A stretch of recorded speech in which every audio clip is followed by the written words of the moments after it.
One evening in Harlem while walking home, two black twin sisters are suddenly stopped by police and branded as suspects in a nearby robbery. Their backpacks are torn open, revealing a CIA badge that should have been their source of pride. But in the hands of prejudiced officers, it becomes a weapon to label them as criminals. From that moment on, they are thrust into a legal battle against lies, intimidation, and abuse of power. Will they prove their innocence or be crushed by the very system sworn to protect them? One thing is certain, this is a fight they will never forget. Naomi and Nia Carter walked side by side down the cracked Harlem sidewalk, their backpacks heavy with textbooks and debate notes. The evening sky above New York City was a bruised mixture of orange and purple, streaks of neon reflecting off the rain-slick pavement. Both sisters were buzzing with excitement, still hardly believing the letters of acceptance that had arrived just 2 weeks ago, full scholarships to Columbia University. At 18 they had fought their way to the top of Roosevelt Academy, balancing honor roll achievements with the bittersweet burden of being raised by a single father after losing their mother years earlier. That evening they had planned to meet their dad James Carter at home to celebrate over takeout and laughter, but fate had a darker script written for them.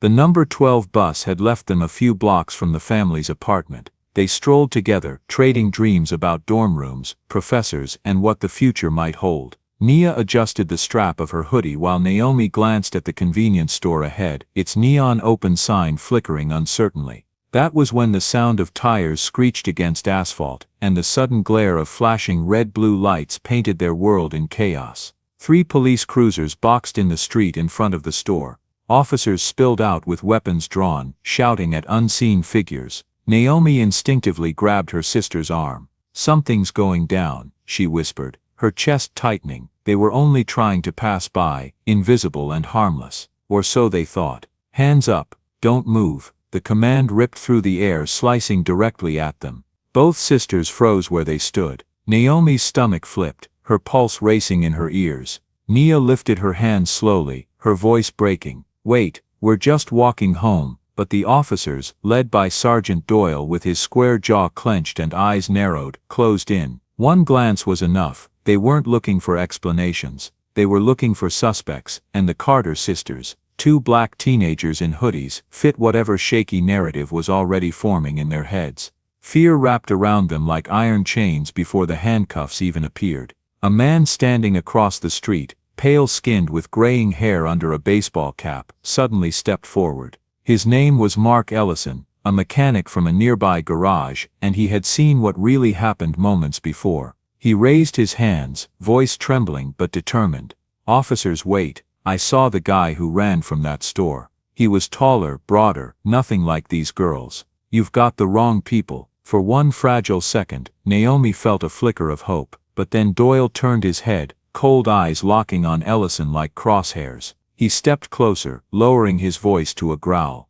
"You sure you want to get involved? You ready to take responsibility if these girls walk free and it's on you? Because we can make you look like an accomplice real quick." The threat was sharp, direct, unmistakable. Ellison swallowed hard, his face draining of color, his lips pressed shut. He stepped back into the shadows. The only lifeline the sisters had was cut, severed by fear. The officers moved fast, their boots pounding against the pavement. One of them, Officer Keegan, yanked Naomi's arms behind her back, cinching the cuffs too tight. The sting shot up her wrists as she gasped. "We didn't do anything," she pleaded, but Doyle snapped, "Quiet. We can do this the easy way or the hard way." Nia's chest heaved as she tried to keep her voice calm, just like their father had always told them. "We're honor students. We just got into Columbia.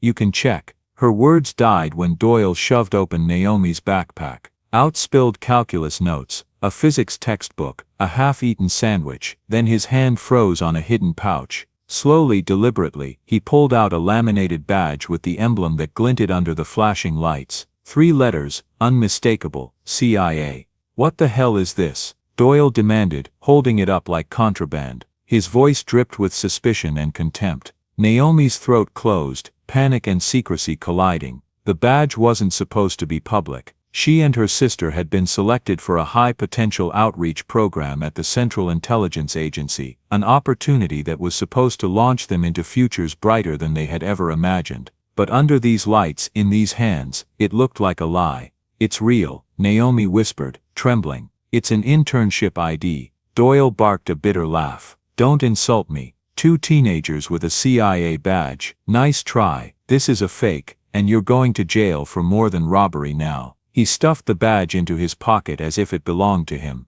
The crowd of onlookers had grown, phones out, recording shaky videos of the scene. Some shouted protests, but none stepped forward, not with guns drawn and tempers flaring. Nia looked around desperately, her voice cracking. "Please someone tell them. We didn't do this." But silence hung heavy. Even Ellison, who had tried once to defend them, stood stiff and wordless, shame etched across his features. Naomi felt tears blur her vision as the reality slammed into her. The system wasn't here to listen. It was here to accuse, to control, to crush. And in its eyes, they were already guilty. The car door slammed shut behind Naomi with a metallic finality that rattled through her chest like a gavel. Nia was shoved into another cruiser, their twin bond stretched but unbroken across the distance of steel and flashing lights. Their futures, the acceptance letters to Columbia, the carefully guarded CIA internship, the dreams their father had worked double shifts to make possible, suddenly dangled over the abyss. Naomi pressed her forehead to the cold window as the cruiser pulled away, watching the neon open sign of the convenience store blur and vanish.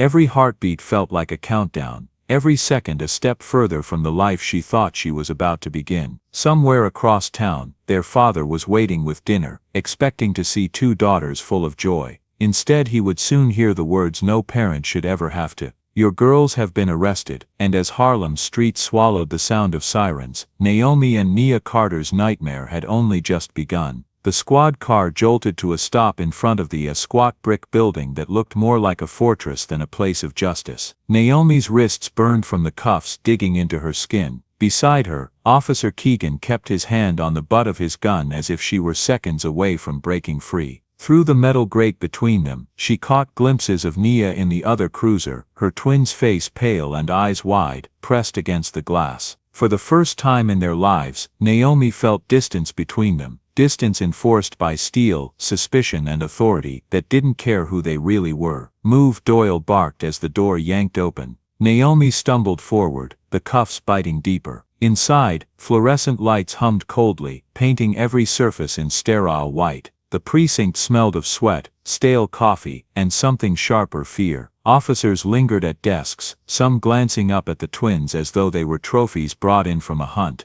Naomi's stomach knotted. She wanted to scream that she was innocent, but the sneers on the officers' faces told her it wouldn't matter. "Line 'em up," Doyle ordered. He shoved the girls toward a steel bench, where Keegan clicked another set of cuffs to a ring bolted in the wall. "There, like pets waiting for the vet." He smirked, leaning down so his voice reached Naomi's ear. "Better get used to it, sweetheart. Jail ain't half as nice as this." Nia's lip trembled, but she forced her voice steady. "We didn't do anything. We were just walking home." Keegan cut her off with a sharp laugh. "Oh yeah, every punk in here says the same thing. I didn't do it, officer, I swear. You know what that badge in your bag tells me? You girls think you're clever, running around Harlem with a fake CIA ID. That's federal time. You're done." His words landed heavy, cruel, meant to crush hope before it could grow. Naomi bit her lip so hard, she tasted blood. She thought of the oath she had signed with the agency, promising discretion.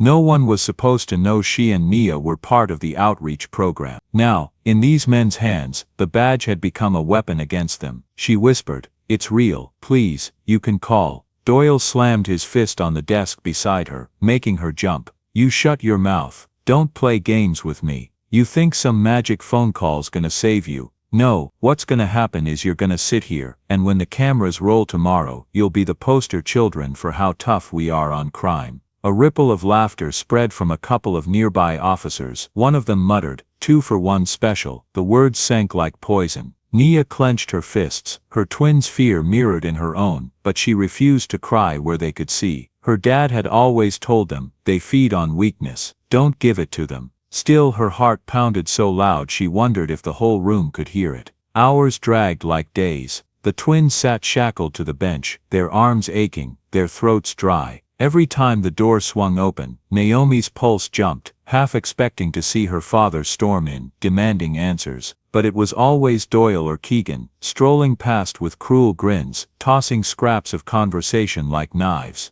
"You know, Keegan, maybe they're part of something bigger," Doyle said loudly enough for the sisters to hear. "Maybe they're not just robbers, maybe they're terrorists." Keegan chuckled, shaking his head. "Wouldn't surprise me, these types always got connections. Hell, they're probably testing us. Send the twins, see if the NYPD's dumb enough to let 'em walk." Their voices carried the weight of authority, the kind that could twist any narrative until it snapped. Finally, a new figure entered, Detective Ramirez. Her dark hair was pulled back tightly, her eyes sharp but softer than the others. She glanced at the twins, then at the cuffs cutting into their wrists. "That's enough," she muttered, pulling a key from her pocket. She unlocked them from the wall, though not from each other. Naomi rubbed her sore wrists, relief and suspicion mingling. Ramirez's voice lowered as she gestured to a desk phone. "You'll get one call, make it count." For a moment, the room hushed, the rare glimpse of humanity breaking through.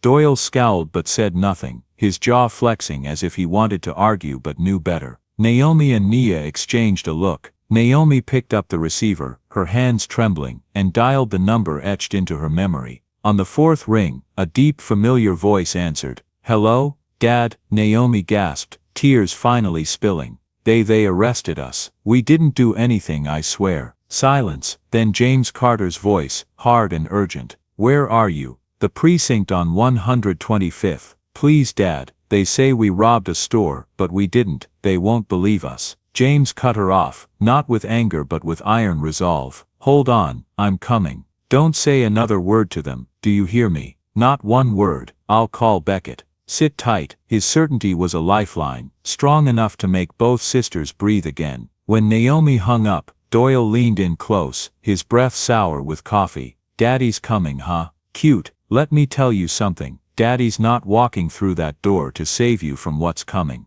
This is the real world, little girl. Out there, you might have scholarships, dreams, shiny futures. In here, you're just two names on a report. And my report's already written." His smirk widened, satisfied with the way Naomi flinched. Keegan added, "Hope your dad likes orange jumpsuits, 'cause he's gonna see you in one soon." Nia clenched her fists so tightly her nails dug into her palms. She wanted to shout, to tell them they'd regret every word, but she bit it back. Instead she sat straighter, lifted her chin, and stared Doyle in the eye. She didn't have to speak to defy him. And though fear coiled in her gut, something else burned hotter, the unbreakable resolve she and Naomi shared. They were twins, they were survivors, and they weren't going to let men like this write the final story of their lives. Outside, sirens wailed as another cruiser pulled up. The city went on, indifferent, but inside the precinct, Naomi and Nia Carter's fight for survival, and for truth, was only just beginning.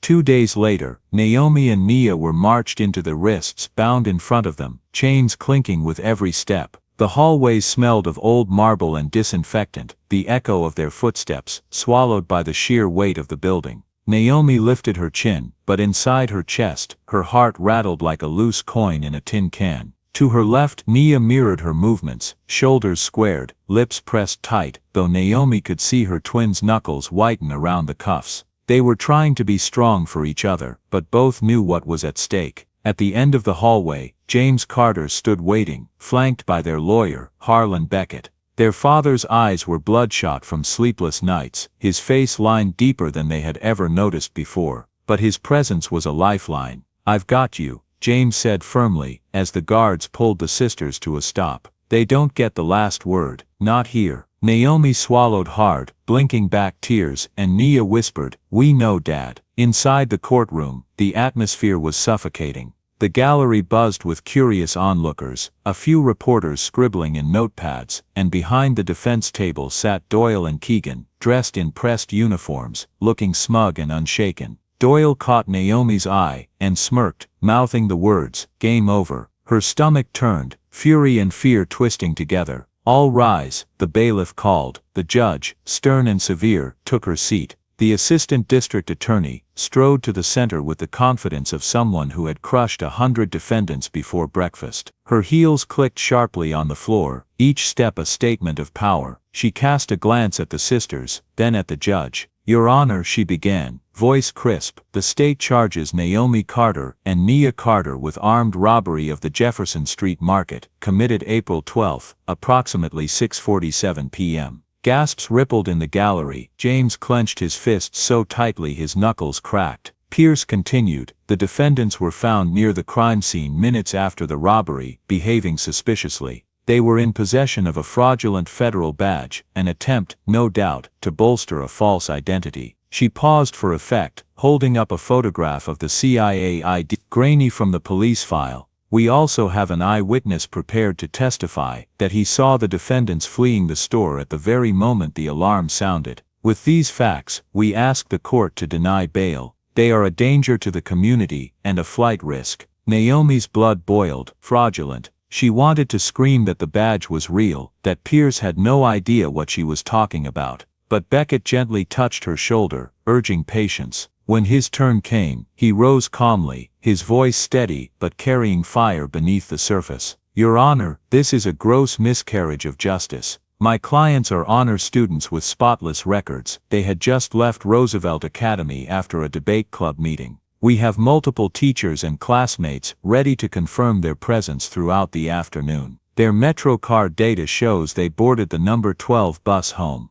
There is no evidence linking them to this crime beyond the word of one so-called eyewitness. Pierce sneered, stepping forward. An eyewitness is evidence, counselor, and that badge, please, we're supposed to believe two teenagers from Harlem are CIA interns. That's the kind of story you tell in comic books, not federal court. She turned to the judge, voice rising. This is simple, they're liars. Clever liars, maybe, but liars all the same. From the defense table, Doyle muttered loudly enough for the front row to hear, told you, they think they're James Bond. Keegan chuckled, shaking his head. More like Bonnie and Bonnie. The officers nearby laughed, their contempt echoing through the chamber. James stiffened, ready to leap across the barrier, but Beckett held up a hand, warning him not to jeopardize the moment. The judge's gavel cracked once. Order. Her voice cut like ice. She turned to Beckett. Do you have corroborating evidence of their alibi at this time? Beckett nodded.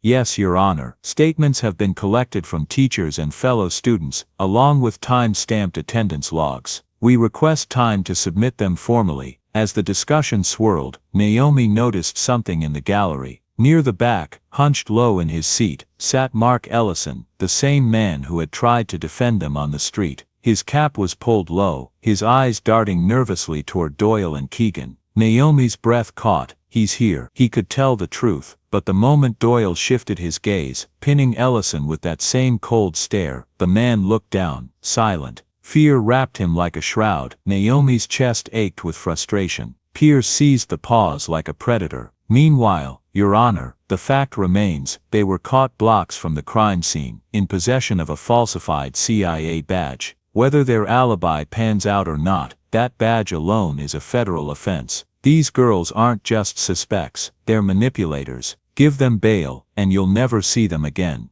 She leaned in, her voice dropping to a venomous whisper meant to sting the sisters. Kids like this, they run. It's all they know. Naomi's vision blurred with tears she refused to let fall. Nia clenched her jaw, her voice finally breaking through. We don't run. We fought for everything we've ever had. We didn't do this. The words echoed, small but fierce, swallowed almost instantly by the heavy silence that followed. The judge leaned back, eyes scanning both tables. Finally, she spoke. The court acknowledges the defense's request for time to submit corroborating evidence. Until then, given the unusual circumstances surrounding the alleged CIA badge and the testimony of an eyewitness, bail is denied. The defendants will remain in custody until further proceedings. The gavel came down like thunder. Naomi's knees buckled, and Nia reached out to steady her, their cuffs clinking together. James stood, shouting over the commotion. This is wrong. You're railroading my daughters. Security moved to push him back, but he kept his eyes locked on his girls. Hold on, Naomi.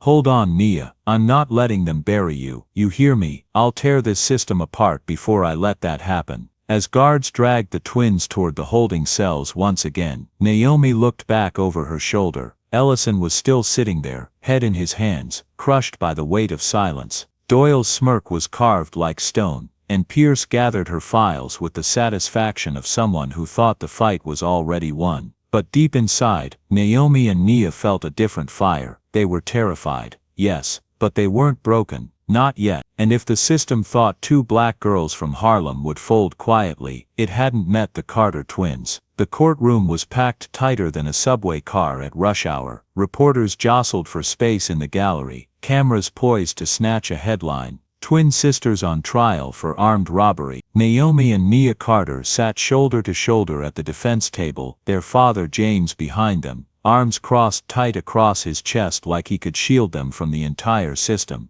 He whispered through clenched teeth, "Stay strong. They can't bury the truth forever." Naomi's wrists itched against the polished wood, while Nia pressed her knee into her twins, a silent reminder, "We're in this together." Court is now in session, the bailiff called. The judge entered, robe flowing, face carved from stone. "Proceed," she ordered. Assistant District Attorney Pierce sprang to her feet, heels striking like gunfire against the floor. "Ladies and gentlemen, this case is about deception. These two girls," she gestured at Naomi and Nia like they were exhibits in a museum, "aren't who they pretend to be. They want you to believe they're innocent schoolgirls, bound for Columbia, destined for greatness. But the truth is darker. They were caught blocks away from the Jefferson Street Market, minutes after an armed robbery, in possession of a counterfeit CIA badge. A witness saw them fleeing. You don't need fiction. You don't need excuses. You need facts, and the facts show guilt."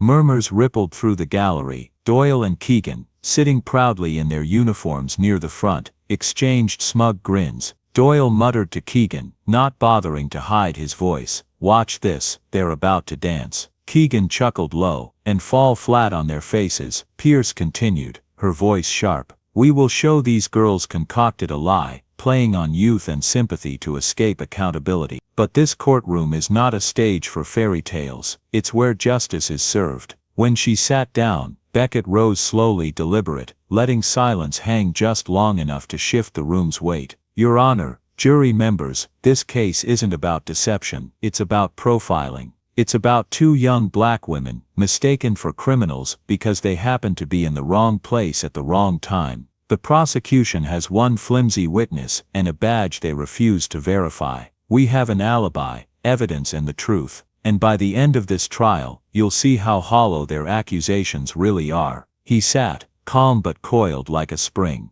The prosecution called its first witness, Sergeant Doyle. He strode to the stand like he owned it, posture rigid, jaw tight. Under oath, his words dripped with practiced authority. "We saw the suspects near the scene. They froze when we shouted. They acted nervous, avoided eye contact. Classic behavior of guilty parties. When I searched their bag, I found this." He held up the photo of the badge again, sneering. "A poorly made fake CIA ID. Anyone could print that at Kinko's." They got aggressive when questioned, tried to stall. It was clear they were hiding something. Naomi's mouth fell open, aggressive. She remembered trembling, barely able to speak. Nia whispered through clenched teeth, "He's lying." Beckett rose for cross-examination. "Sergeant Doyle, did you at any point confirm whether the badge was authentic?" Doyle leaned back, smirk curling. "Didn't need to. I know a fake when I see one." Beckett pressed, "So you didn't call the number on the back?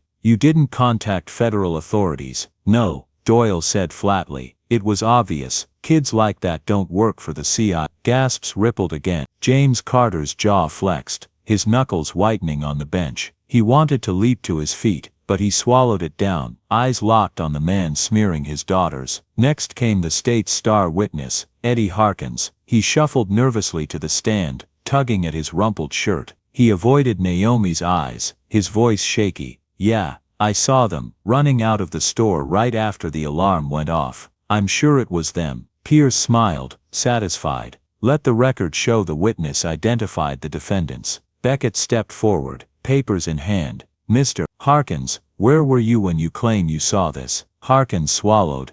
Front, on break from my job. I work at Goodwin's garage down the street." Beckett flipped a page with theatrical flourish. "Goodwin's garage. Interesting. Do you know what day this robbery was?" Monday the 12th. Beckett nodded. "That's what you told police. But according to business records," he held up the sheet, "Goodwin's garage is closed on Mondays. So tell me, Mr. Harkins, were you on break from a closed shop, or is your memory conveniently wrong? The gallery erupted in murmurs. Harkins stammered, eyes darting. I must have got the day mixed up. Maybe it was Tuesday, Beckett cut in. You testified under oath it was Monday. Which is it? Pierce objected, but the judge waved her down. Sweat trickled down Harkins' temple. His eyes flicked toward Doyle and Keegan. They glared back, unblinking, a silent threat. He dropped his gaze, voice shrinking. I don't remember exactly. Beckett turned to the jury. That's the prosecution's eyewitness. Can't keep the day straight.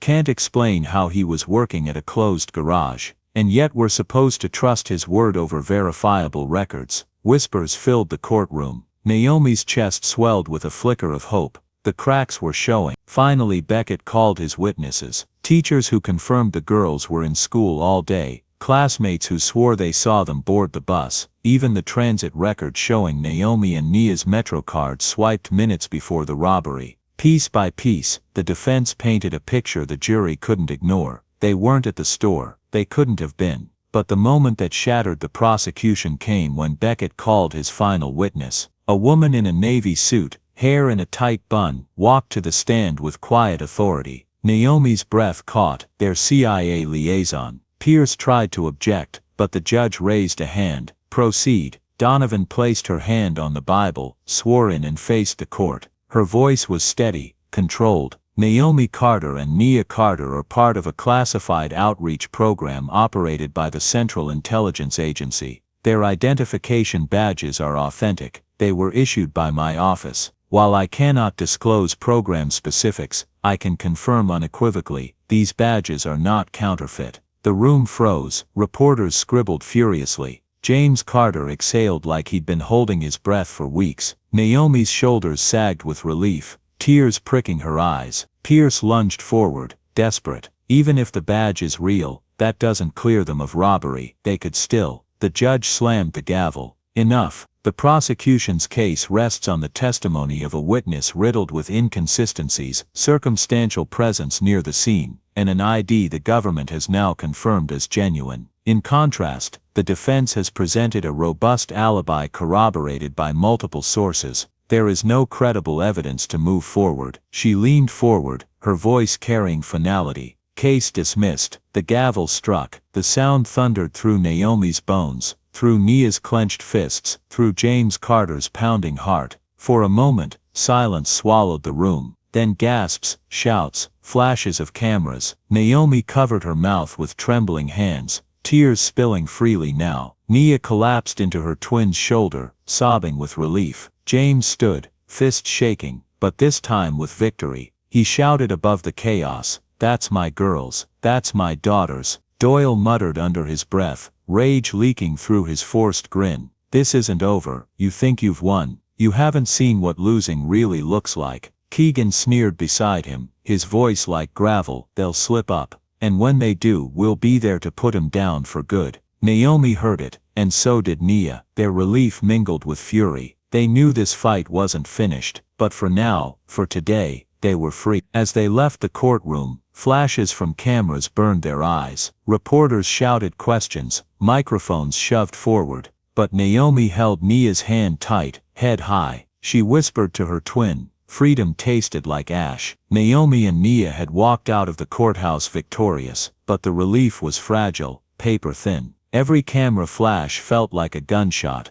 every reporter's question like another accusation. Back home, their father James sat at the kitchen table with his daughters, staring at their untouched takeout. His hands calloused from years on the factory floor, drummed against the wood. "They'll come again," he muttered, voice rough. "Men like Doyle and Keegan don't swallow defeat. They choke on it, then spit back twice as hard." Naomi and Nia exchanged glances. The fight wasn't over, it had only changed shape.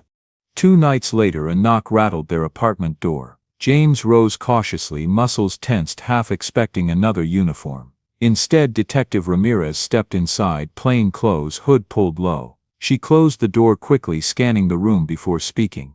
"I shouldn't even be here," she said, voice low but urgent. "But I've seen enough of their games. Those two, Doyle and Keegan, they've been running a racket for years. False arrests, fake witnesses, manufactured reports. You weren't the first they tried to bury. And unless we do something, you won't be the last. Naomi's heart skipped. So it wasn't just us. Ramirez shook her head. Hell no. They've got a pattern. Easy targets: young black kids, immigrants, people without lawyers or families who can fight back. They cook the story, slap cuffs on, and walk away with commendations for cleaning up the streets. Her eyes hardened. And anyone who questions them ends up buried in paperwork or worse. James leaned forward, jaw tight. You saying they're untouchable? Ramirez's mouth twisted bitterly. Not untouchable, just protected. Blue wall of silence. But cracks are there. You saw Ellison in court. That man tried to defend you on the street. They shut him up with threats. He's not the only one. Nia clenched her fists, voice trembling with both anger and fear. Then let's drag it all into the light. If they've done this to others, we find them. We show the world. Beckett, sitting across from them with files stacked high, adjusted his glasses. She's right. We can build a civil case. Not just defense and attack. But we'll need testimonies, documents, anything that ties this pattern together. Ramirez, can you get us names? Ramirez hesitated, glancing at the door as though expecting Doyle himself to kick it in. Then she pulled a folded paper from her jacket. These are a few I could trace. People who suddenly pled guilty despite swearing innocence. Arrests that fell apart before trial. Some of them left town. Some are still stuck fighting charges. She slid the paper across the table. They're scared. And with good reason. James took the list, his calloused fingers trembling. He looked at his daughters. If we do this, we're putting a target on your backs even bigger than before. Naomi lifted her chin. They already tried to destroy our future. If we don't fight back, they'll just move on to the next kid. The room went silent, the weight of decision settling over them. Finally James exhaled, shoulders sagging but resolve burning in his eyes. Then we fight. The first call they made was to Mark Ellison. James dialed, his voice steady despite the storm inside. When Ellison answered, his tone was strained, haunted. Mr. Carter, I shouldn't be talking to you. You saw the truth, James pressed. You told them those girls didn't match the suspect. They shut you up. But if you speak now, if you stand with us, this whole thing breaks wide open. Ellison's voice cracked. You don't understand. Doyle came to my shop the day after, looked me dead in the eye and said if I opened my mouth again he'd drag me in for aiding and abetting.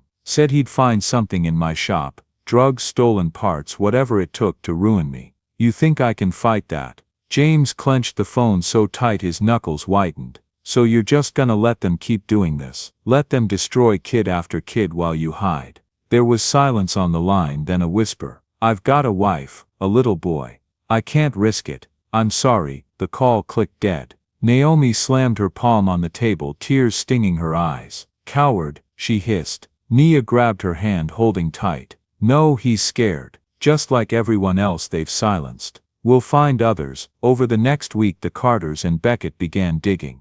They called numbers from Ramirez's list. One after another, stories poured out like poison. A college kid arrested for loitering when he was just waiting for a ride, coerced into a plea to avoid jail time. An immigrant delivery driver accused of theft when he had no English to defend himself. A teenage girl charged with shoplifting when surveillance cameras later malfunctioned. Every tale carried the same fingerprints, Doyle and Keegan's names on the reports. But with every step forward, shadows followed. Late-night calls with no one on the other end. A car idling too long outside their apartment. James spotted a figure across the street one evening, uniform silhouette leaning against a cruiser, staring up at their windows before disappearing into the night. They're watching, James muttered grimly. They know we're moving. One night, as Naomi and Nia walked home from a meeting with Beckett, a voice hissed from the alley. Hey, pretty little crusaders. Doyle stepped out of the shadows, Keegan flanking him, both in plain clothes but with the same predatory sneers. Doyle's smile was thin, reptilian.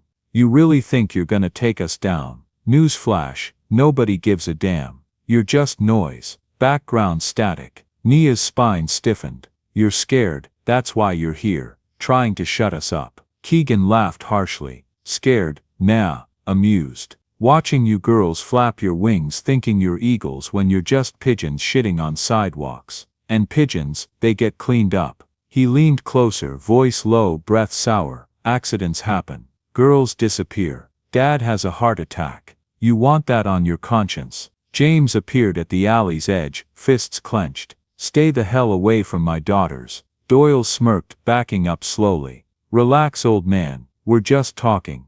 But you'd better keep your family in check. Otherwise next time we won't just be talking. They melted back into the dark, leaving the Carters shaken but burning hotter with fury. Back home, Naomi sat on the couch, head in her hands. They'll never stop, they'll keep threatening until they win. James knelt in front of his daughters, his voice iron.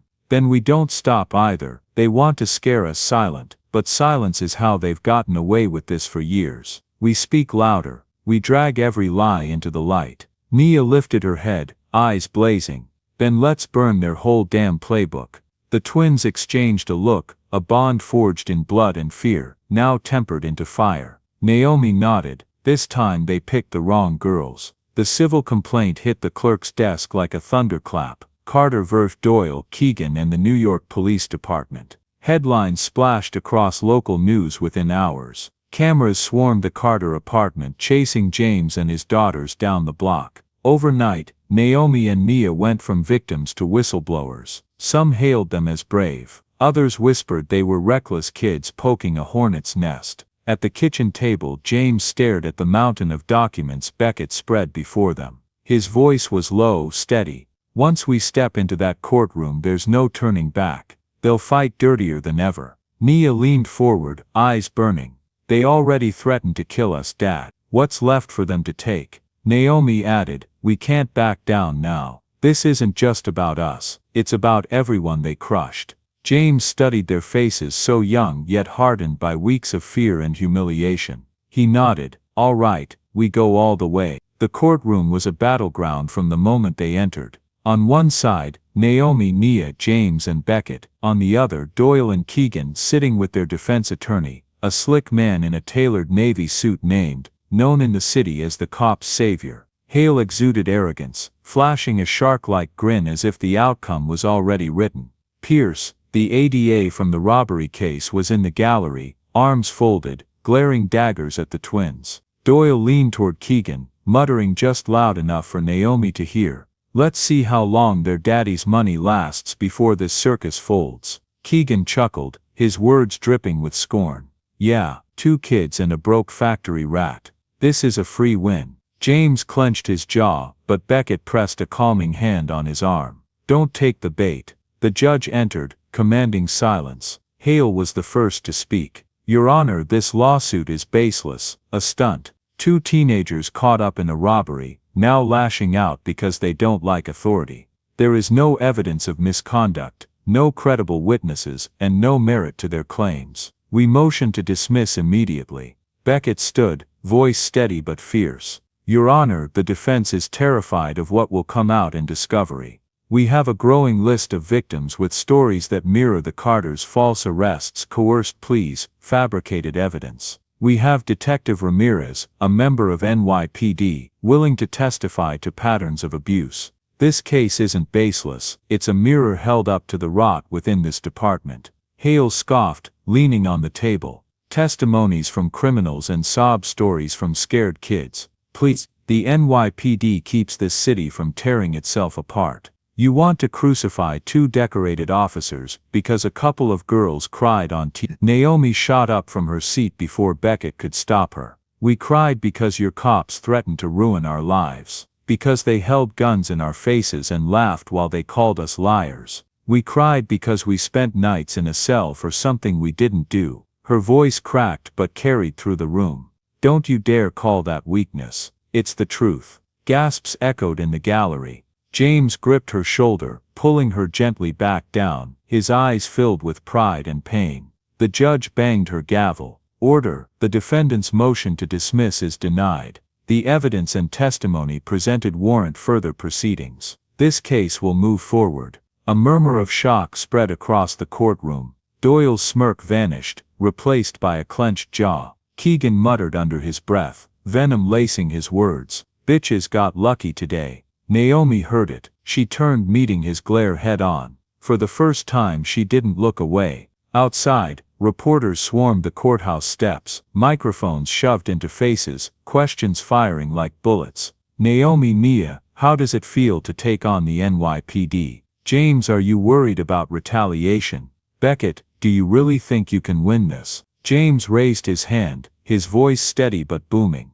This isn't about winning or losing in headlines. This is about the truth. My daughters are standing here because they refuse to be broken, and will fight until the whole city knows what was done. That night, threats escalated.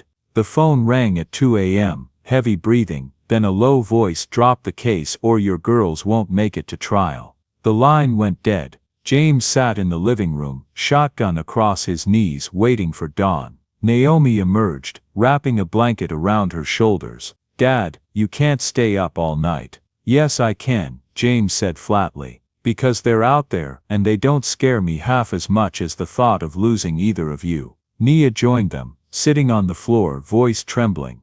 They want us scared, but we can't give them that. We've got Ramirez, we've got Beckett, we've got people who believe us. Naomi whispered, and we've got the truth. That's stronger than their guns. The next hearing was even more charged. Ramirez took the stand, gaze steady despite the weight pressing down. She detailed cases she'd reviewed, patterns too consistent to ignore. Doyle and Keegan relied on a paid informant to identify suspects. They pressured witnesses, they targeted kids who couldn't fight back, and when anyone questioned them, they silenced it. Hale pounced during cross-examination.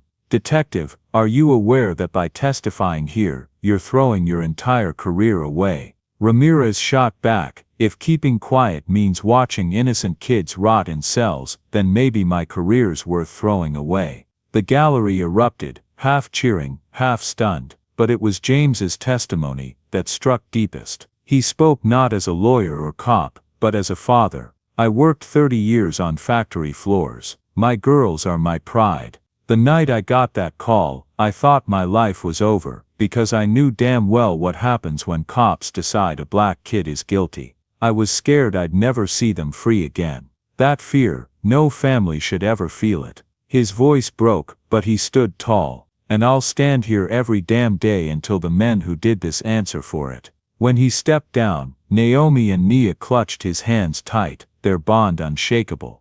As the hearing closed, the judge denied the city's request to halt proceedings, citing substantial evidence warranting a full trial. Doyle and Keegan stormed out, Hale trailing behind, snapping at reporters. This is a witch hunt, it won't stand. But Naomi caught Doyle's parting words, spat low enough to be a whisper but sharp enough to cut.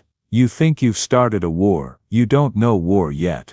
We'll bury you before this is over. Naomi turned to her sister. Nia's jaw was set, her eyes blazing. She whispered back, let them try. The city buzzed with tension. Naomi and Nia couldn't walk into Roosevelt Academy without whispers trailing behind them. To some classmates, they were heroes. To others, they were trouble magnets, girls who had painted a target on their backs. News vans loitered outside the school gates, cameras hungry for a glimpse of the twin whistleblowers. One afternoon, as Naomi stepped out of the library, her phone buzzed, a text from Beckett. Her chest tightened. She rushed through the streets with Nia at her side, both girls breathless when they arrived at their apartment. Inside, Beckett stood stiffly, phone pressed to his ear, his eyes flashing with something she hadn't seen before, triumph. He hung up, turning to them. That was the DA's office. Eddie Harkins cracked. Nia's heart leapt.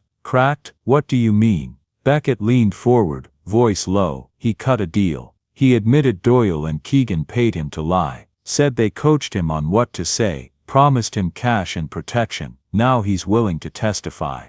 Naomi blinked, stunned. So it's over. Beckett shook his head. Not yet. Deals like this are messy. They'll spin him as unreliable, a desperate liar. But if we pair his testimony with others, especially Mark Ellison, it could be the nail in the coffin. James's jaw tightened. Ellison's still hiding. He needs to step up. That night, the Carters found Ellison at his garage, the place still reeking of oil and metal. He looked up as they entered, guilt etched deep into his face. I told you not to come here, he muttered, wiping his hands on a rag. You're gonna get me killed. Naomi's voice shook with anger. You saw the truth. You know we didn't do it, and you let them shut you up, while we rotted in a cell. Ellison's eyes watered, shame burning through him. You think I wanted that? Doyle came here, stood right where you are, said if I opened my mouth again, they'd plant dope in my shop, said my kid would watch me hauled off in cuffs. I ain't a coward, but I'm not stupid either. They got power. James stepped closer, towering over him. They only got power 'cause men like you stay silent. My girls almost lost their future. You let that happen. Now you got a choice, stay scared or stand the hell up. Ellison swallowed hard, eyes darting to the framed photo of his wife and son on the workbench. Finally he nodded. All right, I'll testify. But if this backfires, he trailed off, voice cracking. Nia whispered, fierce and steady, it won't, not this time. The next hearing was electric. The gallery was full, reporters shoulder to shoulder. Doyle and Keegan strutted in like prize fighters, suits sharp, smirks sharper. Doyle leaned across the aisle toward James. Enjoying the circus, old man. When this is done, your kids will be yesterday's news, and you'll be nothing but a bitter factory rat again. James didn't flinch. Better a factory rat than a dirty cop. Keegan sneered, leaning close enough for Naomi to hear. You girls think you're stars now, but stars burn out fast, and when the cameras leave, it's just you and the dark. You ready for that? Naomi locked eyes with him, her voice steady. We survived your lies. We'll survive the dark, too. Eddie Harkins took the stand first. His hands shook as he adjusted the microphone. Hale Doyle and Keegan's defense attorney grilled him like a butcher carving meat. So Mr. Harkins, you admit you lied under oath before? Yes, Harkins muttered, and now we're supposed to trust you. Suddenly your conscience kicks in, because you got offered a deal. Sounds convenient. Harkins' voice cracked, but he pushed through. I lied because they told me to. Doyle and Keegan, they promised me money, protection. Said if I didn't, they'd make my life hell. I did it to survive. He glanced at the twins, guilt heavy, but it wasn't them. It never was. Gasps echoed. Doyle's face hardened into stone. He leaned to Keegan, whispering through clenched teeth, that rat's dead. Keegan smirked, eyes cold. Yeah, dead man talking. Then came Ellison. The courtroom buzzed louder as he took the stand, sweat glistening on his forehead. Hale pounced immediately. Mr. Ellison, you initially refused to testify. Why the change of heart? Did the Carters promise you anything? Money? Fame? Ellison straightened, voice trembling but firm. No, I changed my heart 'cause I couldn't sleep at night, knowing kids almost lost their lives 'cause I kept quiet. I saw the real suspect, bigger guy, shaved head, not these girls. And when I said that, Doyle stared me down like a wolf, said if I kept talking I'd go down as an accomplice. I shut up, 'cause I was scared, but not anymore. The gallery erupted, reporters scribbled furiously. James clenched his daughter's hands, pride surging. Naomi felt her chest swell. Finally, the truth was breaking through. Hale tried to spin it, but the damage was done. The DA announced formal charges against Doyle and Keegan. Conspiracy, obstruction of justice, falsifying reports and perjury. The courtroom atmosphere shifted like a thunderstorm breaking, chaotic, electric, unstoppable. As the bailiff approached, Doyle's composure snapped. He shot up, jabbing a finger at the twins. This is bullshit. You think you've won. You don't know who you're messing with. NYPD's got your names, your faces. You'll never be safe in this city again. His voice cracked, fury spilling raw. We built our careers cleaning up trash like you. Naomi stood, trembling but unbroken. You didn't clean up trash, you created it.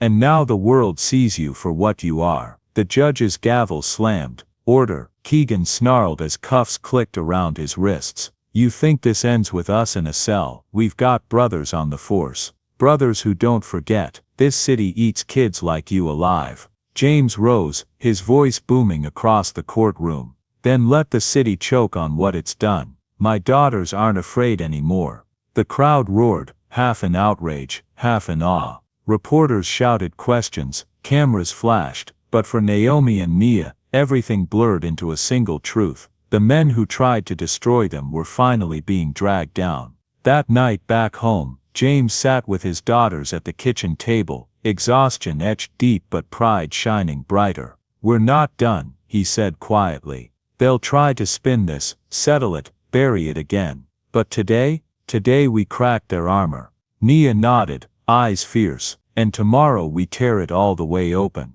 Naomi reached across the table, gripping her father's hand. Together, the Carter family sat in silence, the weight of victory and the shadow of danger heavy in the air. But for the first time, they felt the tide turning. The machine had cracked wide open, and there was no going back. The city felt different after the arrests. For weeks Doyle and Keegan's names dominated headlines. Decorated officers charged in corruption scandal. Commentators shouted on cable news, some calling Naomi and Nia heroes, others dismissing them as ungrateful kids destroying the thin blue line.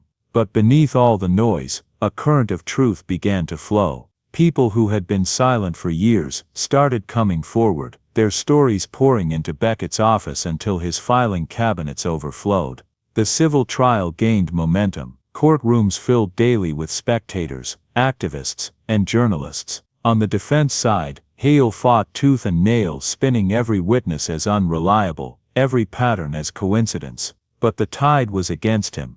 Ramirez's steady testimony, Harkin's confession, Ellison's redemption, and the Carters' unshakable resolve formed a fortress too strong to topple. One morning, James Carter stood outside the courthouse with his daughters, a wall of cameras flashing. He spoke with the raw honesty that had carried him through 30 years on the factory floor. "This case was never just about my girls. It's about every kid who got swallowed by a lie. Doyle and Keegan thought they could scare us silent, but silence is broken now." His words echoed across the evening news, replayed like a rallying cry. When the criminal trial against Doyle and Keegan finally opened, the tension was unbearable. The twins sat with their father, shoulders straight, eyes fixed. They watched as their former tormentors shuffled into court in orange jumpsuits, shackled like the very suspects they once mocked. The reversal was surreal. Prosecutors laid out the scheme in brutal detail: the paid informant network, the fabricated reports, the threats to witnesses. Harkins testified, voice shaking but resolute. "They told me what to say, word for word. I did it because I was scared. I ain't proud, but I won't lie anymore." Ellison followed, this time unflinching. "I let them silence me once. I won't let it happen again. Those girls were innocent, and I watched those men try to destroy them." Doyle sat stone-faced, jaw clenched, but Keegan couldn't keep quiet. During cross-examination, when pressed about the threats he made to Ellison, he snapped, "Damn right I scared him. That's how you keep the streets clean. You make people too scared to lie. That's policing." Gasps ripped through the courtroom. Hale buried his face in his hands. The jury deliberated only 4 hours, guilty on all counts. When the judge pronounced the sentence, 10 years each for conspiracy, obstruction, and perjury, Naomi and Nia clasped hands, their breaths catching. James closed his eyes, a tear slipping free. The sound of the gavel, once their nightmare, now rang like justice finally served. As Doyle was led away, he turned his head, voice sharp as broken glass. "Enjoy your spotlight, girls. One day it fades, and when it does you'll be nobodies again." Naomi met his gaze, her voice steady. "Better a nobody with truth than a somebody built on lies." The civil lawsuit concluded months later in a landmark settlement. The city agreed to pay damages not only to the Carters, but to dozens of victims who joined the suit. But more importantly, it agreed to sweeping reforms, stricter oversight of witness testimony, mandatory body cameras, an independent review board for complaints. At the press conference, the mayor called the Carter sisters catalysts for change. Naomi hated the politics of it, but Nia whispered, "Doesn't matter what they call us. The reforms are real, that's what matters." Reporters swarmed them as always, but James shielded his daughters, ushering them away from the cameras. "You did it," he told them quietly. "You turned their lies into fuel. You turned fear into fire." Spring turned to summer. Naomi and Nia finished high school with honors. At graduation, when their names were called, the auditorium erupted in a standing ovation. Teachers who had testified for them wiped tears from their eyes. Students who once doubted them now cheered their courage. As Naomi crossed the stage, diploma in hand, she caught sight of James in the crowd, clapping so hard his palms must have stung. He mouthed, "Proud of you." Nia joined her moments later, and together they raised their diplomas high. For the first time in months, the applause felt like celebration, not scrutiny. In August they stepped onto Columbia's campus for the first time as students. The historic stone buildings rose above them, ivy clinging to the walls, sunlight spilling across the quad. Naomi breathed in deeply, the scent of possibility filling her lungs. Nia laughed softly, adjusting the strap of her bag. "We made it," she whispered. Later that evening, Naomi walked alone across campus, the CIA badge tucked safely in her wallet. Her phone buzzed. It was Miss Donovan. "You girls held strong," Donovan said, pride warming her usually clipped tone. "The agency doesn't often intervene in cases like this, but your resilience spoke louder than any protocol. You still have your place in the program, if you want it." Naomi's throat tightened. "We do, more than ever." "Good," Donovan replied, "because voices like yours, voices that refuse to bend, are the ones we need." Back at the apartment, James cooked dinner, something simple: spaghetti, the way their mother used to make it. They sat around the table, the laughter lighter now, the shadows thinner. James lifted his glass of iced tea. "To the Carter girls. To the future they tried to steal, and the future you took back." They clinked glasses, the sound bright and hopeful. On the first day of classes, Naomi and Nia stood together in front of the library, sunlight spilling across their faces. Students streamed past, voices buzzing with energy. Naomi looked at her twin, her anchor through it all. "Remember what Doyle said, that we'd burn out?" Nia smirked. "Yeah, let's prove him wrong." They walked forward, shoulders brushing, into a world that had tried to crush them, but only forged them stronger. That night, Naomi lay in her dorm bed, staring at the ceiling. She thought of the cold bench at the precinct, the clang of the cell door, the sneers of men who thought they were untouchable. She thought of Ellison's shame, Harkin's fear, Ramirez's bravery, her father's unwavering strength. She thought of the gavel striking, not condemning her, but condemning those who had tried to destroy her. Her eyes closed, a smile tugging at her lips. The fight wasn't over, but it was no longer about survival. It was about purpose, and with her sister at her side, Naomi Carter was ready. Join us to share meaningful stories by hitting the like and subscribe buttons. Don't forget to turn on the notification bell to start your day with profound lessons and heartfelt empathy.